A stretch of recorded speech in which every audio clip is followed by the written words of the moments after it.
దయ చూపుతా ఉన్నాడు. ఎక్కడ పుట్టినా సరే ఊరు చివరగా గెంటి వేయబడ్డ నిన్ను నన్ను ఆయన అప్పుడే చేర్చుకుంటా ఉన్నాడు. నిన్నే మేము అనుకోకుండా దూరం ఆగాం ఒక చోట. ఆగితే అక్కడ ఒక అతను అన్నాడు, ఏమంటే ఇక్కడ పేట ఎక్కడన్నా అడిగాను నేను అతన్ని. అతను అన్నాడు, ఇదే పేట అన్నాడు. అతను ఇది పేట అని అంటే అతను అన్నాడు, మీరు ఆశ్చర్యపోతారు, ఇప్పటి వరకు మీరు ఎప్పుడు ఈయనుండో ఏ ఊర్లోనైనా మాది పెళ్లి ఊరు చివరిన ఉంటుందేమో, తోలో మాత్రమే మయంగా ఉందన్నాడు ఆయన. నిజమా అని అన్నాను నేను. నిజమే, ఊరి చివరికి గెంటి వేయబడ్డారండి కొంతమంది.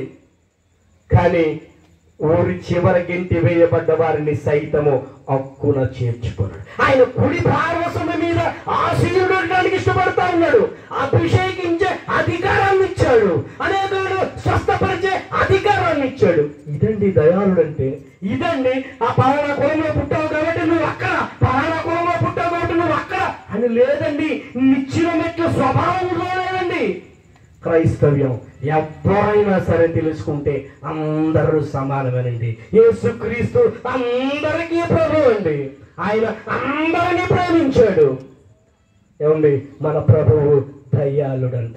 ఆయన దయాళుడంట.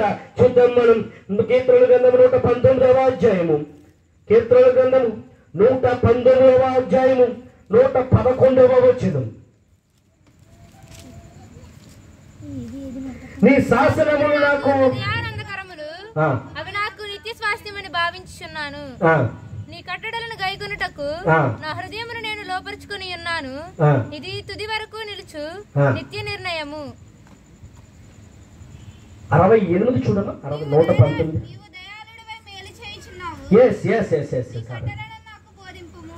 నీవు దయాళుడవై మేలు చేయించున్నాడంట.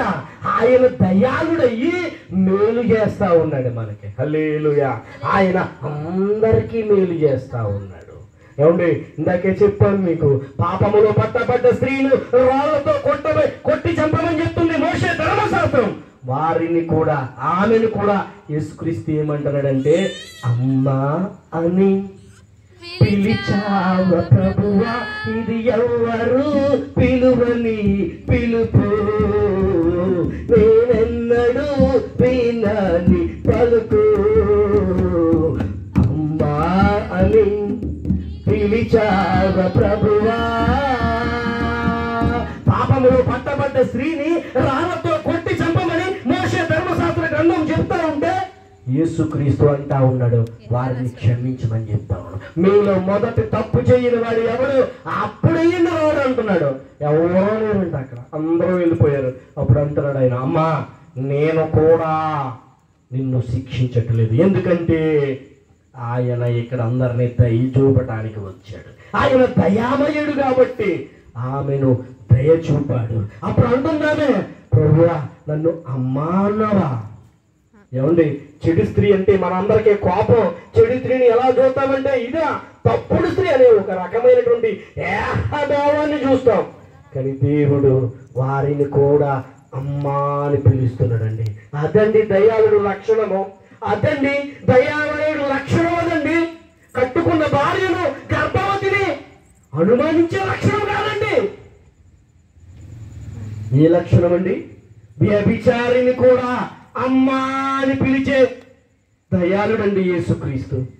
ఈ లోకంలో కొంతమంది చెప్తా ఉంటారు, ఈ లోకంలో చాలా మంది అంటూ ఉంటారు, ఏమని గర్భవతిని ఒక ఆమెను అనుమానించి అడవిలో వదిలేశాడంటే ఒక వ్యక్తి. అలాంటోడు కాదండి యేసుక్రీస్తు. దయామయుడు, ప్రేమామయుడు, కరుణామయుడు, కరుణ కలిగిన వాడండి. ఇంకా చూద్దాం మనం మరలా కీర్తనల గ్రంథము 145వ అధ్యాయము, కీర్తనల గ్రంథము 145వ అధ్యాయము 7వ వచనము. నీ మహాదయాలత్వమును గూర్చి కీర్తి వారు ప్రకటించెదరు. యేసుక్రీస్తుకున్నటువంటి దయాలత్వాన్ని, యేసుక్రీస్తుకున్నటువంటి ఏంటన్నది దయాలత్వాన్ని గూర్చి మనం ప్రచురం చేయాలి. ఇది మానేసాం మనం, ఇది మానేశారు. శవాల్లో, లేకపోతే స్వస్థతలో, లేకపోతే పేరు పెట్టి పెంచుతాలో, లేకపోతే పలానా వ్యక్తి ముఖ్యమంత్రి అవుతాడని, లేకపోతే పలానా వ్యక్తి నెగ్గుతాడని ఈ సొల్లు ఎక్కువైపోయింది, ఈ కబుర్లు ఎక్కువైపోయింది, ఈ డంబం ఎక్కువైపోయింది. వారి కోసం ప్రార్థన చేస్తున్నాం. బాగా ప్రార్థన చేస్తాడంట. ఆయన మనకు ముఖ్యమంత్రి, ఈయన మనకు. ఇది కాదండి, నువ్వు చెప్పవలసింది ఇది కాదు. నిన్ను దేవుడు పిలుచుకున్నది ఇందుకు కాదు. ఆయన దయాళుత్వాన్ని ప్రచురించడానికి నిన్ను పిలిచాడు. ఆయన ప్రేమను పంచడానికి పిలిచాడు నిన్ను. ఇది మానేశారు కొంతమంది. ఏది మొదలెట్టారు? ఆయన దయాళుత్వాన్ని ప్రకటిద్దామండి. ఆయన దయామయుడు అని చెప్తామండి. నేను చూశాను, దయామయుడు అని ఒక సినిమా ఉంటది. యేసుక్రీస్తు చరిత్రతో చక్కగా తీశారు. దయామయుడు అంట. ఆయన అందరినీ ప్రేమించాడు. దయగలిగిన వాడండి.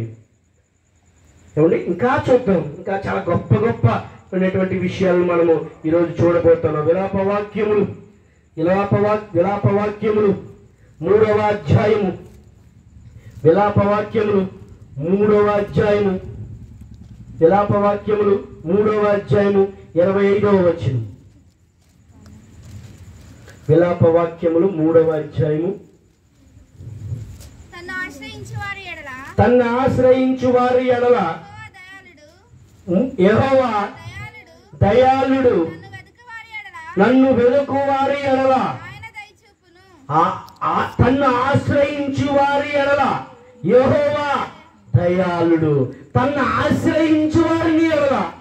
ఎవరైతే ఆయన్ని ఆశ్రయిస్తాడో వాళ్ళ పట్ల దేవుడు దయ చూపుతాడంట. ఏమండి, నువ్వెవరైతే ఎలా ఉన్నా నువ్వు ఆయన్ని ఆశ్రయించావనుకో, ఆయన నీ పట్ల దయ చూపేవాడై ఉన్నాడు. హల్లెలూయా. నువ్వు యేసు ప్రభు వైపుకి తిరిగావనుకో, ఆయన నీ వైపు తిరగటానికి సిద్ధంగా ఉన్నాడు. నువ్వు పాపాలు ఒప్పుకొని నీ తప్పులు ఒప్పుకున్నావంటే ఇక ఎన్నటికీ వాటిని జ్ఞాపకము చేసుకోడట. నిన్ను ఆశీర్వాదానికి వారసులు అవ్వటానికి పిలిచాడండి ఆయన. నిన్ను అనేకులకు అప్పిచ్చేవాడిగా ఉండటానికి పిలిచాడు. నిన్ను కలగా ఉండటానికి పిలిచాడు ఆయన. నువ్వే తెలుసుకోలేకపోతావు. నువ్వే ఈ లోక ఆశలు చంపుకోలేకపోతున్నావు. నువ్వే ఇంకా ఈ లోకంలో ఇంకా సినిమాలు చూడాలి, లేదా ఇంకా ఇంకా ఇంకా వేరే వేరే వ్యవహారాల్లో ఉండిపోయి నీ కన్నులు ఇంకా తెరవబడక, నువ్వు ఇంకా వెలగక ఇంకా చీకట్లో ఉండాలని అనుకుంటా ఉన్నావు. ఎవరైతే ఆయన్ని ఆశ్రయిస్తారో, ఎవరైతే ఆయన శరణు చూస్తారో, ఎవరైతే యేసుక్రీస్తు నా రక్షకుడని, నా కోసం చనిపోయాడని, ఆయన తిరిగి మరలా లేచాడని, మరలా రాబోతాడని ఎవరైతే ఒప్పుకుంటారో నోటితో, వాళ్ళకి ఏం కలుగుతుందంట? నోటితో ఒప్పుకుంటే ఏం కలుగుతుంది? రక్షణ కలుగుతుంది. దేవుని నామానికి మహిమ కలుగును గాక. మీరు నోటితో ఒప్పుకున్నారనుకో మీకు రక్షించబడతారు. బాప్తిస్మం పొంది అర్హత వస్తుంది. గుంపు చేర్చబడతావు. రొట్టె విరుచుటను ఎడతెగక పాల్గొనే సహవాసానికి నువ్వు అర్హత లభిస్తావు. యథార్థవంతుల జాబితాలో నువ్వు ఉంటావు. పరలోక పౌరసత్వం నీకు లభిస్తుంది. ఇప్పుడు నువ్వు ఆయన్ని ఆశ్రయిస్తే, ఇప్పుడు నువ్వు ఒప్పుకుంటే, నీ పాపాలను ఒప్పుకుని మరలా వాటిని జ్ఞాపకం చేసుకోకుండా నువ్వు రొట్టె విరుచుటి అందులో సహవాసనందును ఎడతెగక పాల్గొంటే దేవుని రాజ్యానికి వారసులు అవుతావు. దేవుని నామానికి మహిమ కలుగును గాక. మనం ఇప్పుడు ఏం చూసామంటే ఆయన దయాళుడు అని చూసాం. ఎవరంట ఆయన? ఎవరంట? దయాళుడు అండి. ఇంకా చూద్దాం, ఎందుకంటే ఆయనను స్తుతించాలి. 5వ అధ్యాయము 135వ సంకీర్తన 5వ అధ్యాయము. యెహోవా గొప్పవాడనియు మన ప్రభువు సమస్త దేవతల కంటే గొప్పవాడంట. గొప్ప దేవుడవని, శక్తి సంపన్నుడని, గలమెత్తి నిన్ను నేను రాజువని, రక్షణ దుర్గమని, రాజువని, రక్షణ దుర్గమని,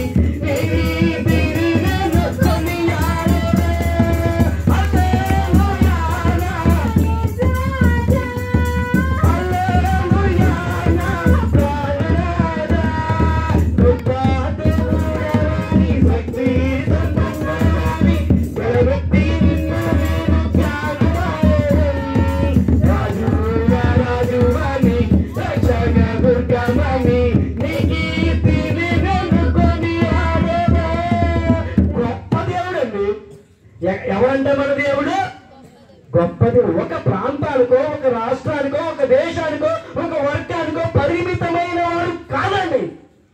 ప్రపంచంలో ఉన్నటువంటి అన్ని దేశాలలో, అన్ని భాషలలో ప్రకటించబడినటువంటి ఏకైక నామము యేసునామమే, యేసునామము మాత్రమే.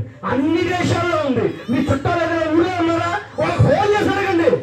ప్రతి ఊరిలో కూడా యేసుక్రీస్తు దేవుడని ప్రకటించబడతా ఉంది. అన్ని భాషలలో కూడా బైబిల్ గ్రంథం ముద్రించబడతా ఉంది. గొప్ప దేవుడు అండి నీ దేవుడు. ఏమండి, నీటిని పాయలుగా చేసిన వాడు, సముద్రాన్ని పాయలుగా చేసిన వాడు, గొప్ప రాజులను హతము చేసిన వాడు, కలుగు అనే మాట ద్వారా ఈ సృష్టిని కలగజేసిన దేవుడు అండి. పగటి నేలటానికి సూర్యుడిని, రాత్రి నేలటానికి చంద్రుడిని చేసిన దేవుడు అండి. ఇంకా బైబిల్ చదివితే అర్థమవుతా ఉంది. నేను అనుకునేవాడిని, ఏమండి భాషలు ఎందుకు వచ్చినా నాకు అర్థమయ్యేది కాదు. ఒకరోజు ఎవరో ఒక సేవకుడు మాట్లాడుతూ ఉన్నప్పుడు నాకు అర్థమైంది, భాషలు ఎందుకు వచ్చినాయో ఆ రోజు అర్థమైంది. బాబేలు గోపురం కడుతున్నారంట.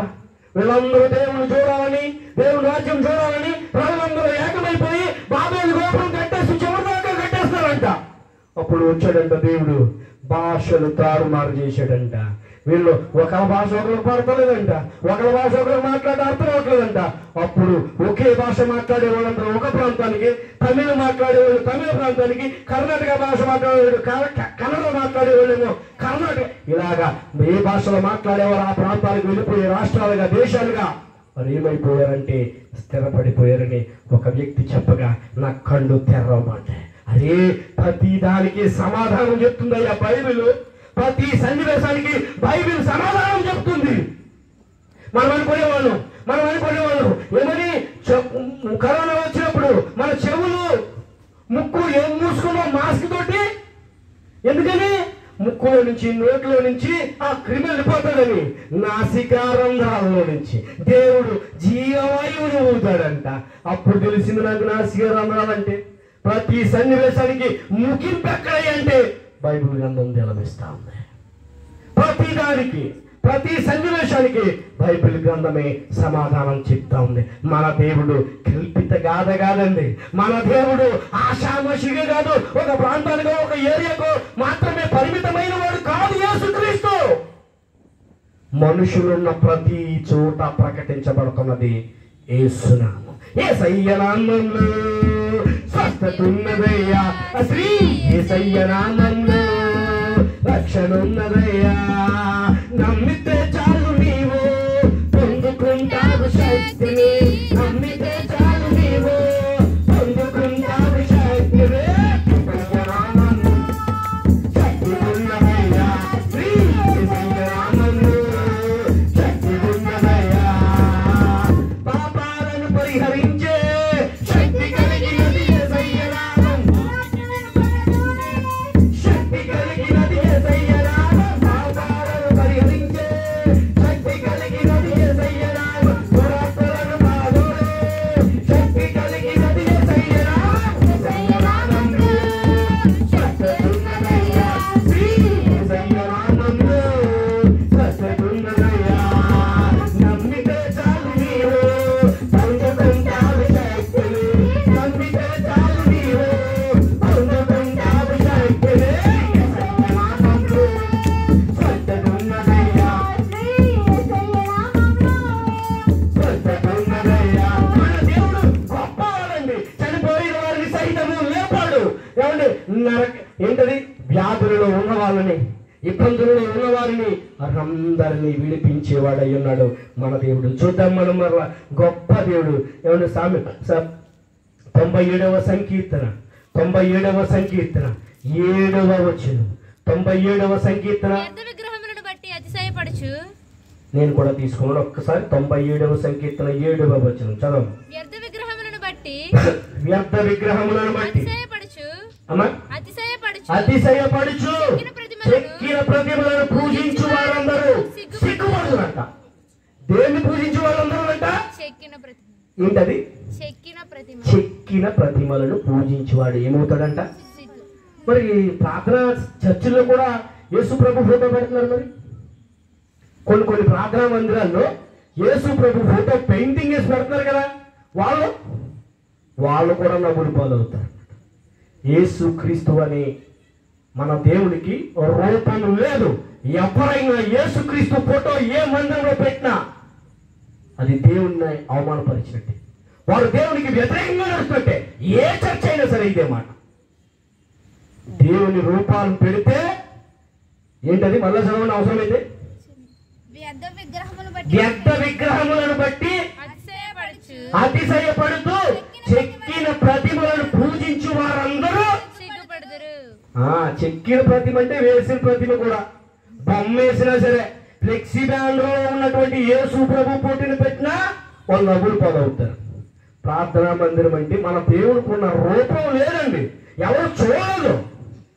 ఏం పెట్టాలయ్యా మీ మందిరం అంటే వాక్యం పెట్టాలి అంతే. వాక్యము కాకుండా యేసుక్రీస్తుని ఏదైనా ఫోటో పెట్టారంటే వాడు సిగ్గుపడతారు త్వరలో. ఏ చర్చ అయినా సరే, ఇన్నేళ్ల చరిత్ర ఉన్న ఏ చర్చ అయినా సరే, రూపం పెడితే నవ్వులు పాలైనట్టే. బైబిల్ ఏమని చెప్తుంది? ఇది కాకర పండు లేకపోతే మరో వ్యక్తితో చెప్పిన మాట మీరు ఎప్పుడు నమ్మద్దండి. బైబిల్ చెప్పింది మాత్రమే నమ్మండి. బైబిల్ మాట నమ్మాలి, వ్యక్తి మాట కాదు. దేవుని నామానికి మహిమ కలుగును కాక. నాకు తెలుసు కొన్ని పెద్ద పెద్ద పెద్ద పెద్ద చర్చిలు ఉన్నాయి, పెద్ద పెద్ద పెద్ద పెద్ద సంస్థలు ఉన్నాయి. వాళ్ళు కూడా వాళ్ళ మీటింగుల్లో కానీ వాళ్ళ ప్రార్థనా మందిరాల్లో కానీ యేసుక్రీస్తు ఫోటో పెడతా ఉంటారు. పెట్టకూడదండి, అలాగా పెడితే నవ్వులు పాలవుతారు. నేను చెప్పిన మాట కదండి, బైబిల్ చెప్తుంది ఈ మాట. ఏం చెప్తా ఉంది? నవ్వుల పాలవుతారంట. చెక్కుడు విగ్రహాలు కానీ ప్రతిమలు కానీ పెడితే నవ్వుల పాలవుతారంట. అండ్ మా మందిరం చూడండి, కావాలి ఎవ్వరు ఫోటో ఉండవు, దేవుని వాక్యమే ఉంటుంది. దేవుని వాక్యమే ఉండవు ప్రార్థన మందిరంలో. వ్యక్తుల ఫోటో ఉండకూడదు, ఏ వ్యక్తి ఫోటో ఉండకూడదు. ఉంటే నవ్వుల పాలవుతారు. వచ్చేద్దాం మనం మరలా, వచ్చేద్దాం మనం 95వ సంకీర్తన 3వ వచనం. యెహోవా మహాదేవుడు, దేవతలందరికీ పైన మహత్యము గల మహారాజు. ఏమండి, ఆయన మహారాజు అంట. అందరికంటే పైనున్న నామము ఏ నామము? యేసుక్రీస్తు నామము. అన్నిటికంటే పైనున్న నామము. దేవుడి నామానికి మహిమ కలుగును గాక. ఒక సందర్భంలో ప్రతిమను తీసుకొచ్చి మందసం ముందు పెట్టారంట. అష్టారోతు దేవతను ఒక దేవతను తీసుకొచ్చి మందసం ముందు పెట్టారంట. ఎవరో ఫిలిష్తీయులు. తర్వాత రోజు ఏమైందంట? ఆ బొమ్మ బోర్లు పడి ఉందంట. నాకు కూడా తెలుసు ఇది రామాలయం. మా తాతయ్యోళ్ళే కట్టారు ఈ రామాయణం. మా ఇంట్లో మరి సమస్త ఎగ్గుబళ్ళు ఉండే అంట మాకు. మా ఇంట్లో అందరూ తలా కొల కొంత తీసుకుంటే మా తాతయ్య గారు మరి ప్రెస్టేజ్కి తీసుకుని ఈ యొక్క గుడిని టక్ త్వరగా కట్టేశారంట, ఈ చిన్న రామాలయాన్ని. అందులో బొమ్మ ఉండేది, నంది బొమ్మ, ఆ బొమ్మ ఈ బొమ్మ ఉండి మేము అట్ల మీద ఎక్కి ఆడుకుంటూ ఉండేది. మాకు తెలిసింది కాదు, ఆడుకుంటూ ఉండి. నేను ఏం చెప్తానంటే, బొమ్మ ఉంటే ఏమవుతుందంటే నవ్వులు పాలవుతుందని దాని అర్థం. మేము ఎక్కి ఆడుకునేవాళ్ళు కాదు. చెప్పండి ఎందుకు మొన్న అందులో బొమ్మ ఉండేది చక్కని, దాని మీద ఎక్కి అంత ఉండేవాళ్ళు మేము గుర్రలాగా. నవ్వులు పాలవి. నేను కూడా నరేంద్ర సెంటర్లో ఓ బొమ్మను చేసేవాళ్ళు. మన వాళ్ళందరికీ తెలుసు, నాతో పాటు ఉన్న మన కుర్రోళ్ళందరికీ. రాత్రి 11ంటికి అప్పు చెప్పేవారు మాకు. తెల్లారినప్పటికి ఆ బొమ్మ రూపాన్ని మార్చేసేవాళ్ళు. వీళ్ళు ఏం చేసేవారు తెలుసా? అక్కడ ఇక్కడ కాళ్ళు వేసి సిగరెట్లు కాలుస్తూ ఆ బొమ్మ మీద నానా రభస చేసేవారండి. ఏమండి, అటువంటి బొమ్మలు ఏం చేస్తాయంటే నవ్వులు పాలు చేస్తాయి. దేవుని నామానికి మహిమ కలుగును కాక. బొమ్మలు ఉండకూడదు. ఏ చర్చలో అయినా సరే పలానా వ్యక్తి ఫోటో ఉంటే నవ్వులు పాలవుతుంది. మన దేవుడు గొప్ప దేవుడైన 48వ అధ్యాయము 1వ వచనం, 48వ సంకీర్తన 48వ. మహాదేవుని పట్టణమందు, ఆయన పరిశుద్ధ పర్వతమందు యెహోవా గొప్పవాడును బహు కీర్తనీయుడునై ఉన్నాడంట. ఆయన ఎవరంట? కీర్తనీయుడు. అంటే ఏంటి అర్థం? పాటలు పాడటానికి అర్హుడు. ఆయనకు మాత్రమే పాడాలి పాటలు. కొంతమంది పాడుతూ ఉంటారు, మనుషుల్ని స్తుతిస్తూ మనుషుల్ని కనపరుస్తూ పాడేస్తూ ఉంటారు. కొంతమంది వ్యక్తుల కోసం పాడేస్తూ ఉంటారు. పాడకూడదండి. పాటలు ఓన్లీ దేవుని నామానికి మహిమార్థంగా మాత్రమే పాడాలి. వ్యక్తులు పాడుతూ ఉంటారు, అదే మంచిది కాదు. దేవుని నామానికి మహిమ కలుగును కాక. 2 చూసాం. ఒకటే ఆయన్ని ఎందుకు స్తుతించాలో చూసాం, ఎవరిని ఎందుకు స్తుతించాలో చూసాం. తర్వాత సమస్త దేవతల కంటే గొప్పవాడని చూసాం. తర్వాత చూద్దాం 6వ వచనం, 35వ సంకీర్తన 6వ వచనం. యెహోవా దూత అమ్మా 135:6 చదువు. ఆకాశమందును భూమి యందును సముద్రముల యందును మహాసముద్రములు అన్నిటి యందును ఆయన తనకిష్టమైనంతయు జరిగించాడు. ఏమండి అబ్బా మంచి పాయింట్ వచ్చిందండి. ఏం జరిగింటాడంట? తనకిష్టమైనది జరిగిస్తాడంట. ఏం జరిగిస్తాడు దేవుడు? నీకు ఇష్టమైంది కాదు. ఏంటది? నీకు ఇష్టమైంది కాదు.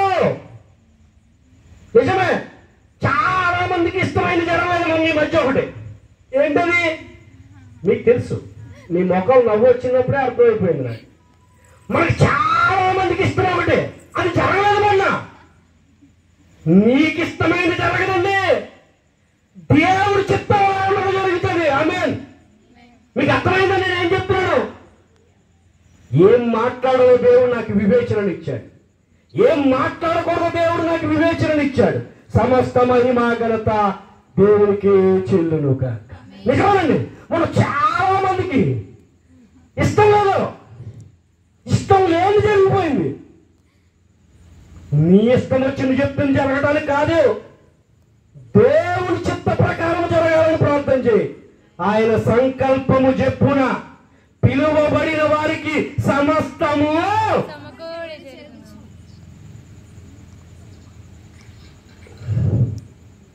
సంపూర్ణమైన నీ చిత్తమే, అనుకూలమైన సంకల్పమే జరిగించుచున్నావు నన్ను విడువగా. నా ధైర్యము నీవేగా,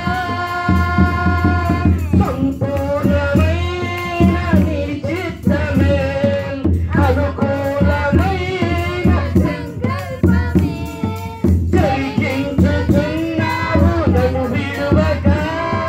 నా ధైర్యము నీవేగా, నీవే నీవే నా ఆత్మగీతము, నీవే. నీ వాయిస్ లేకదో నా వాయిస్ లేకదో,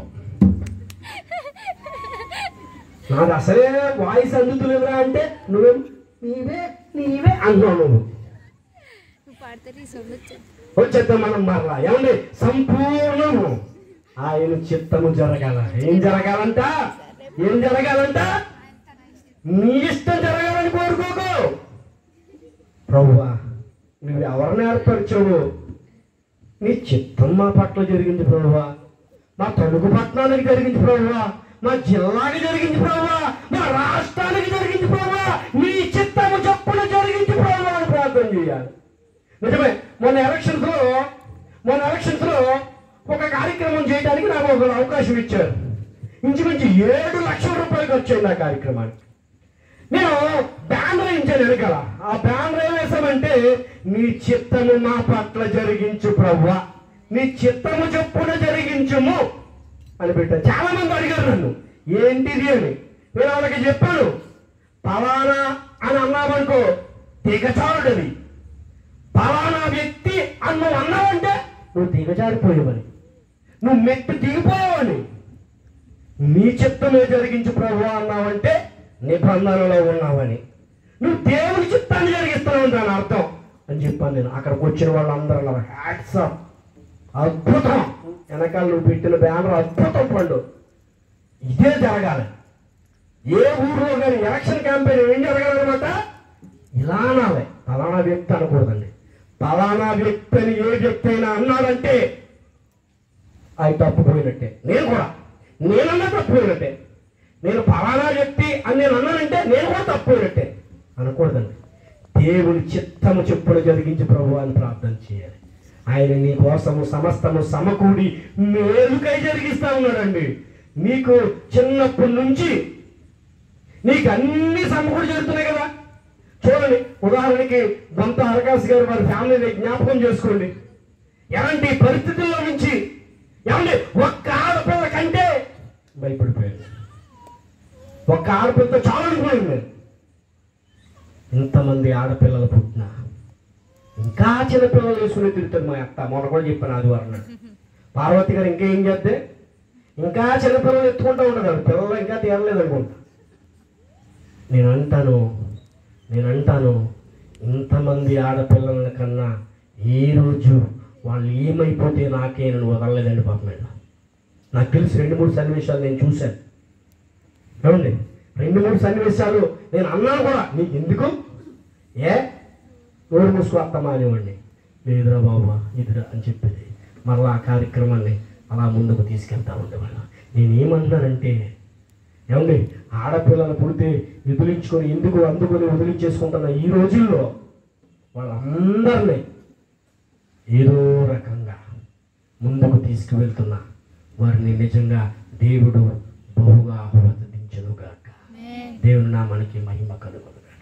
అంతమంది ఆడపిల్లలు ఉన్నా ఏమండి నిజంగా నేను మా అత్తమ్ని ఏడిపిస్తాను. ఎంతమంది 1-2-3 ఏడిపించేవాడు మా అత్తమ్ని. కానీ నేను ఏడిపించిన ఎప్పుడు వీడిలా అన్నాడని ఎప్పుడు వాళ్ళ ఇంట్లో ఏ సన్నివేశం జరిగినా, ఏ నిర్ణయం జరిగినా పెద్దోడుకో మాట చెప్పాలి. వాళ్ళ ఇంట్లో ఏ నిర్ణయమైనా వాళ్ళ అబ్బాయి బావతో మాట చెప్పరా, నువ్వు అలా చేస్తే ఎలాగా, అది ఈ దుబాయ్ వెళ్తున్నారా బావతో మా ప్రార్థన చేయించుకుని వెళ్ళండి, బావతో మాట చెప్పు, ఈ దేశాల్లో ఇబ్బంది కలుగుతుందా బావతో ఒక మాట చెప్పు. మా నాన్నగారు వీళ్ళ ఇంట్లో ఏదైనా జరిగినప్పుడంట ప్రార్థన చేసేవాడంట. అదే నమ్మకం, అదే విశ్వాసం మా పట్ల కూడా వారు చూపిస్తా ఉన్నారు. దేవుని నామానికి మహిమ కలుగునుగాక. నాకు రత్న కుమార్ చెప్పింది, బావా నాకు చాలా భయం వేసేసింది బావా, ఏమైపోతానో ఇక్కడ కంగారు వేసింది బావా. అప్పుడు ఒకటే గుర్తొచ్చింది, ఏదైనా సన్నివేశం మా మాయతో చెప్తే సంజయమయ్య ప్రార్థన చేసేవాడు నా కోసం, మీకు చెప్తున్నాను బావా ఇలా ప్రార్థన చేయి అని అన్నప్పుడు నేను ఒకటే అనుకున్నాను, ప్రభువా వారు మా కుటుంబాన్ని విడవకుండా ఆయన వచ్చింది గాలి వచ్చినట్టుగా గాలి చెదరగొట్టే పొట్టువలే కొంతమంది లేకపోయినా వీళ్ళు విడవకుండా మా కుటుంబం పట్ల ఉన్నారు ప్రభువా. ఆయన నవ్వులు పాలు కాకూడదు ప్రభువా.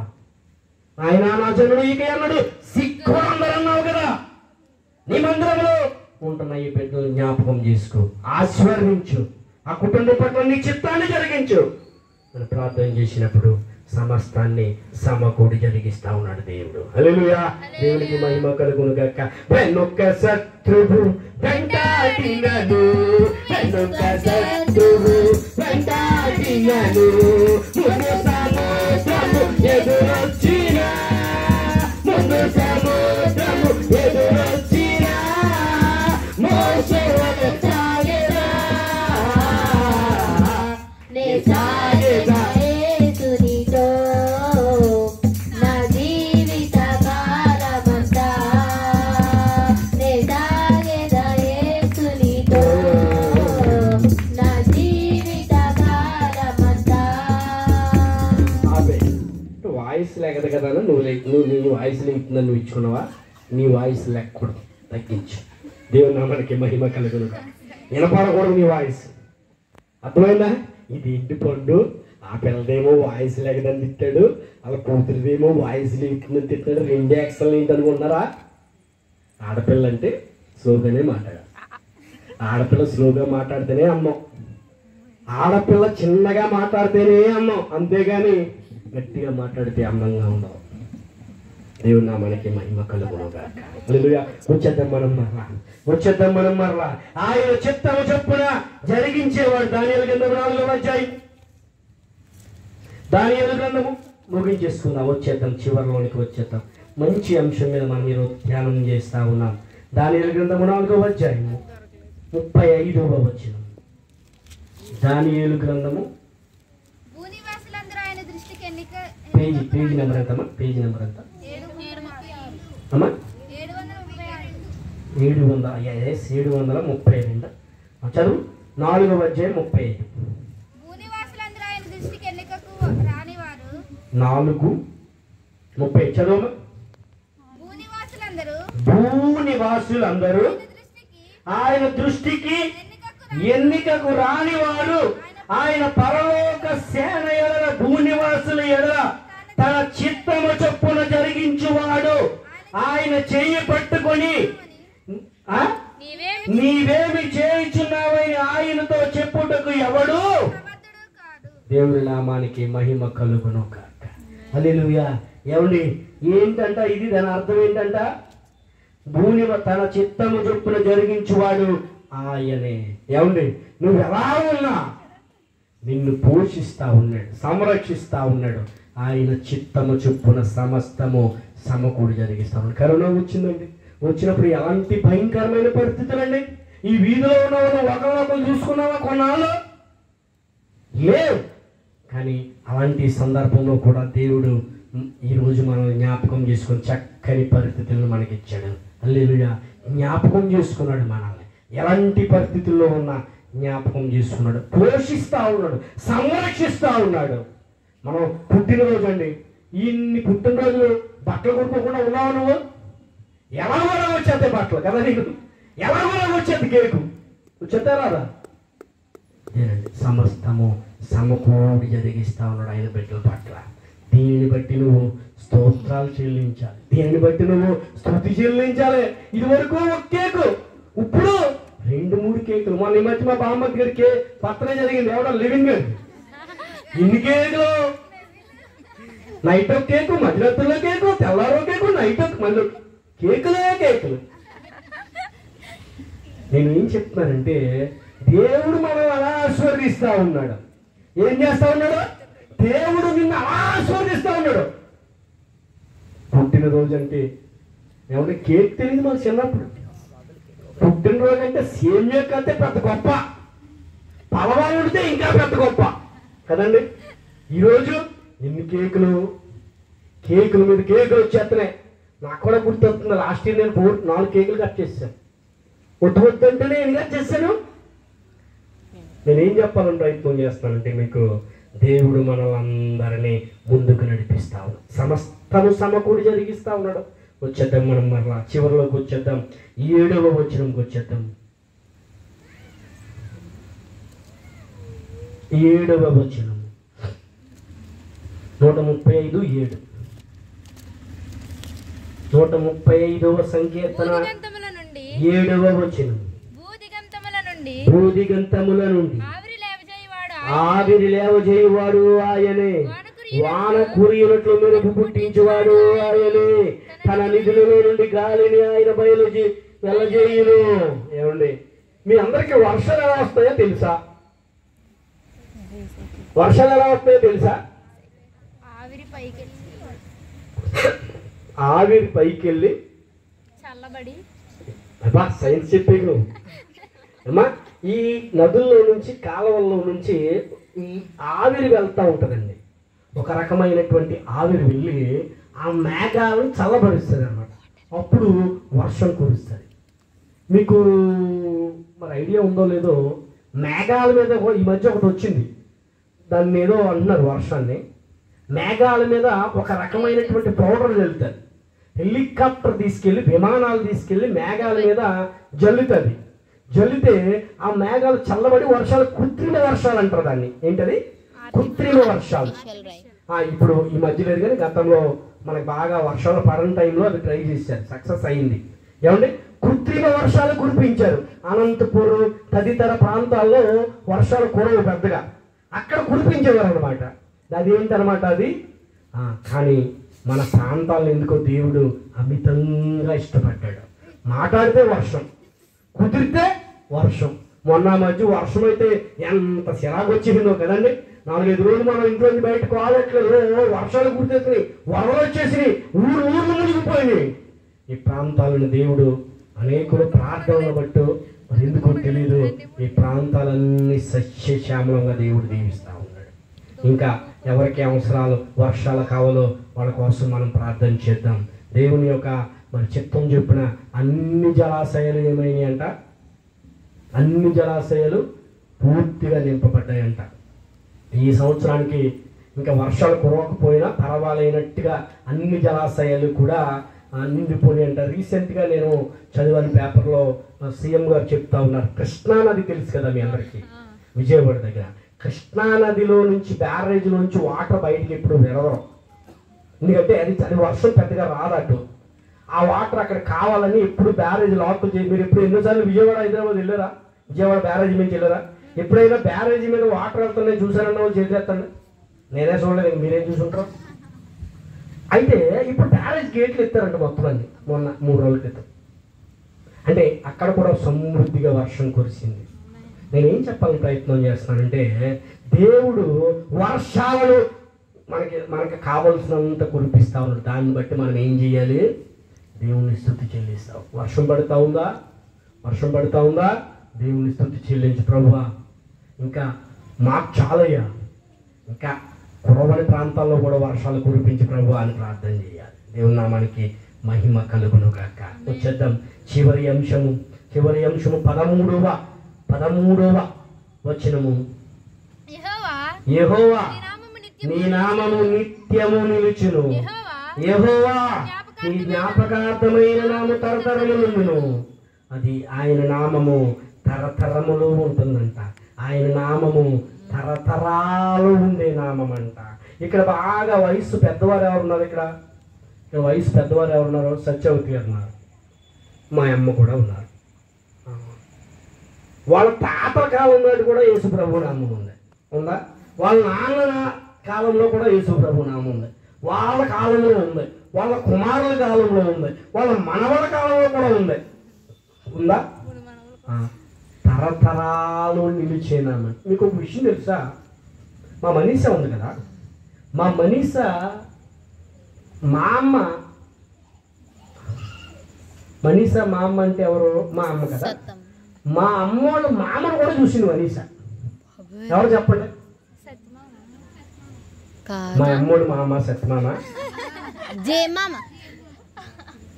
తెలుసా మీకు? జీవమ్మ మా అమ్మగారి అమ్మోళ్ళు అమ్మ అక్క. మీకు అర్థం కదా? మా అమ్మ ఉంది కదా దానమ్మ, దానమ్మ వాళ్ళ అమ్మ ఎవరు? సత్తమ్మ. సత్తమ్మ వాళ్ళ అమ్మ ఎవరు? మంగమ్మ. మంగమ్మ వాళ్ళు చెల్లి జీవమ్మ. అంటే ఎన్ని తరాలు? జీవమ్మ నుంచి మా మనీషా దాకా ఎన్నో తరము? 5. మనీషా అండి, నేనండి, మా అమ్మ అండి, సత్తమ్మ అండి, జీవమ్మ అండి. 5 తరాలు. మా మనీషాని చూసింది ఎవరు? జీవమ్మ. 5 తరాలు చూసింది. అది చాలా గొప్పదే, చాలా బలము మా జీవమ్మకి. మీ అందరికి తెలుసు కదా, ఇక్కడ ఈ ఏరియాలో తిరిగేటప్పుడు జీవమామ మా మామ చాలా మంచి మనసు. ఇవ్వటం నేర్చుకున్నది. అది అందరికీ ఇవ్వటమే. నేను కూడా మా ఇంటికాడ ఉన్నప్పుడు ఏదో తెచ్చినాక 10 రూపాయో ఇవ్వటం. వండుకున్నదంటే ఎంతైనా కూర తెచ్చి మాకు ఇవ్వాలి. అది వండుకున్నది ఏ కూర అయినా కానీ తీసుకొచ్చి మాకు ఎంత ఇవ్వాలి. అందుకనే చివరిలో మా ఇంటికాడ నుంచే భోజనం వెళ్ళింది అమ్మా. మన ఇంటికాడ నుంచే మా మామ చనిపోయే వరకు కూడా మేమే చూసాం, ఇందులో డౌట్ ఏమి లేదు. నేను ఎందుకని చెప్పగలుగుతానంటే ఆ మామ మమ్మల్ని అలా చూసింది, మేము వారిని. నేనేం చెప్తున్నానంటే అన్ని తరాల్లో కూడా యేసు ప్రభు నామం ఉన్నది. అది తరతరాలకు మారనిది యేసునామం. దేవుని నామానికి మహిమ. ఏమండి? ఆయన నామములో క్షమాపణ దేవుని చూద్దాం. 25వ సంకీర్తన యేసునామములో. ఎందుకంటే ఆయన నామము తరతరాలకి ఉన్నదంట. 25వ అధ్యాయము ఆయన నామములో ఏమేమి ఉన్నదో త్వరగా చూసేద్దాం. 25వ అధ్యాయము 11వ వచనం. యెహోవా నా పాపం బహుభారమైనది, నీ నామమును బట్టి దానిని క్షమించు. ఆయన నామములో క్షమించడం ఉన్నదండి. యేసు నామములో క్షమించడం ఉన్నది. దేవుని నామములో క్షమించే నామం ఉన్నది. తప్పులకు శిక్షించేది కాదు, తప్పులకు శిక్ష విధించే నామము కాదు. క్షమించే నామం యేసు నామము, క్షమించే నామం యెహోవా నామము. చూద్దాం 54వ సంకీర్తన 54వ సంకీర్తన 1వ వచనం. దేవా నీ నామమును బట్టి ఆయన నామము రక్షిస్తామంట. ఎవరైతే యేసుక్రీస్తు రక్తంలో ఒప్పుకొని ఆయన దేవుడని, నీ కోసం వచ్చాడని, చనిపోయాడని, తిరిగి 3వ దినాన లేచాడని, మరలా రాబోతున్నాడని, ఆయన నిన్ను విమోచిస్తాడని, ఆయన నమ్ముకుంటే నీ బాధలు తొలుగుతాయని, నీకు రక్షణ కలిగిస్తుందని, పరలోకం లభిస్తుందని ఎవరైతే నమ్ముతారో వారికి దేవుడు రక్షణను అంగీకరించమన్నాడు. నోటితో ఒప్పుకుంటే రక్షణ కలుగుతా ఉందంట. దేవుడి నామానికి మహిమ కలుగును గాక. ఆయన నామములో ఏముంది? రక్షణ ఉన్నది. చూద్దాం 111వ సంకీర్తన 111వ సంకీర్తన 9వ వచనం. ఆయన తన ప్రజలకు విమోచన కలుగజేయువాడు, తన నిబంధన నిత్యంగా ఉండ నిర్ణయించువాడు. ఆయన నామము పరిశుద్ధమైనది, పూజింపదగినదంట. యేసునామము పూజింపనీయనదండి, పూజకు అర్హత కలిగినదండి. ఏమండి? యేసునామము ఏంటంట? పూజకు అర్హత కలిగినది. నేను అనుకుంటాను, నేను ఎవరినైనా గౌరవించాలంటే నేనేమంటానంటే, నేను ఎవరినైనా గౌరవించాలంటే ఆడు కొంచెం గౌరవనీయమైనటువంటి వ్యక్తి అయి ఉండాలి. ఆడేమో 2-3తోటి ఫ్యామిలీలు ఎట్టేసి, ఏమండి, తాగేసి తందనాలు ఆడేసి అప్పులు ఎట్టేసి ఎగ్గొట్టేసి ఈయన్ని నేను పెద్దగా గౌరవించను. నేను పెద్దగా మాట్లాడు వాళ్ళతో. అంటే మనం ఒకళ్ళని పెద్దగా నిర్ణయించుకోవటానికి వాళ్ళకి ఒక అర్హత ఉండాలి కదా. అయితే దేవుడు అని పిలవబడటానికి కూడా ఒక అర్హత ఉండాలి. ఏ పాపము లేనివాడై ఉండాలి. ఏ పాపమెరుగని ఓ పావనమూర్తి పాపవి మోచకుండా నా పాలి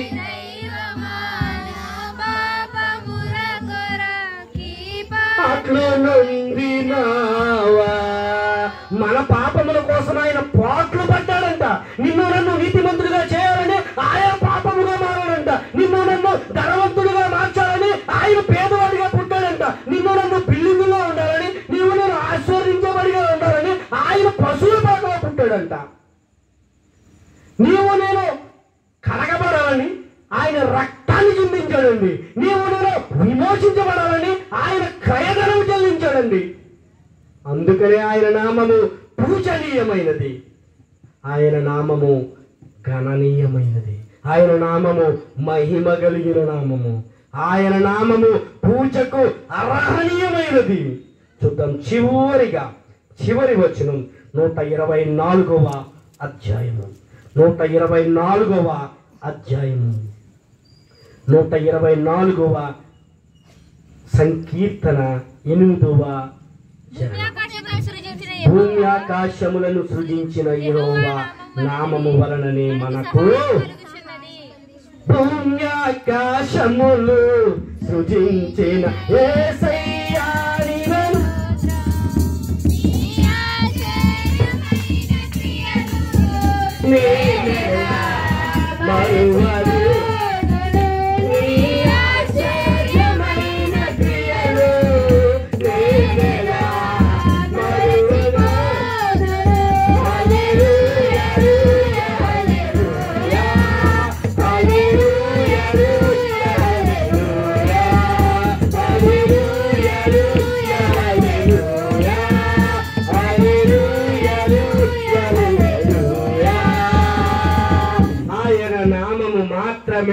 సహాయము కలిగినదంట.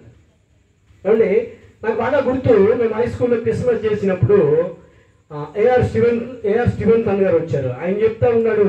ఆయన చెప్పినప్పుడు మనసున్న మంచి దేవా నీ మనసు నాకిచ్చావా అని పాట పాడుతూ ఉన్నప్పుడు ఆయన ఒక మాట చెప్పాడు. ఏమనంటే, మనసున్న దేవుడు మనసు ఇచ్చాడు కదండి. ఏమండి, సహాయాన్ని చేసే దేవుడు అండి మన దేవుడు. ఏం దేవుడు అంట? సహాయాన్ని చేసే దేవుడు. నీకు తోడుండగా నువ్వు భయపడకు. హల్లెలూయా. ఏమండి, దేవుడు సహాయాన్ని కలగజేసే దేవుడు. నీకు తోడుండగా నువ్వు భయపడకేంక. ఆయన నీ పక్షమున ఉండగా నీకు విరోధుడు. దేవుడు నీ పక్షమున ఉండగా నీకు విరోధుడు ఇంకా. అందుకనే నీ పక్షాన దేవుని పెట్టుకో, సమస్తాన్ని సమకూడి జరిగిస్తాడు. కళ్ళు మూసుకుందాం. చివరిగా కళ్ళు మూసుకుందాం.